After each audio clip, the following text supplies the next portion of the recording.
عشق اولش خیلی لذت بخشه که زیبارو رو میبینی، دلت میلرزه، کیف میکنی، لبخندی میزنه، احتمالاً جاذبه‌ای برات داره.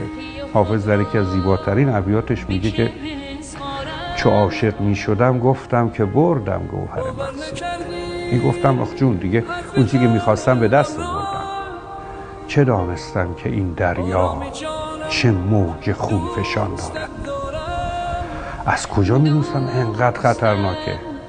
مثل غواصی که میپره تو آب میگه الان مروارید رو صید میکنم، بعد گرفتار امواج میشه و گرفتار تلاطم دریا، تازه میفهمه چه کار سختی رو شروع کرده.